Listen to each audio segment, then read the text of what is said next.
અને ભગવાન રામે કીધું કે લક્ષ્મણજી કહા તમારે એક રસ્તો કાઢી આપવાનો છે. શું પ્રભુ? તો કે મારા ને જાનકી વચ્ચે એક સંવાદ ચાલે છે, આમ મીઠો ઝઘડો ચાલે છે. અમે બે આમ સંવાદ તર્ક વિતર્ક કરીએ છીએ. અમારો પ્રશ્ન એ છે, જાનકીજી એમ કહે છે કે મારા પગ સુંદર છે, હું એમ કહું છું કે મારા પગ સુંદર છે. આપ જ કહો ને કોના પગ સુંદર છે. એટલે લક્ષ્મણજીએ કીધું કે તમારા બે વચ્ચે મને રહેવા દો ને, હા તમે મને રહેવા દો. અને આ પતિ પત્નીના બે જણનું કાંઈક હોય ને કોઈ પડવું જ નહીં સાહેબ. આમાં કાંઈ પડવું જ નહીં, કારણ કે આપણે સમજાવવા જઈએ ને આપણી યારે વેર થઈ જાય ને એ હાજે હંપી જાય પાછા બે સાહેબ. તકલીફ એ સમજી જાય અને આપણે સાઈડ થઈ જઈએ. એટલે બહુ પડવું નહીં બાપા, જીવવા દેવા સાહેબ. અને લક્ષ્મણજી કહે કે પ્રભુ પ્રભુ મને છોડો રહેવા દો.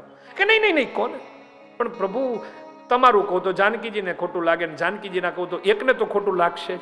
એને કહેતા મને દાસને શું કરવા હેરાન કરો છો?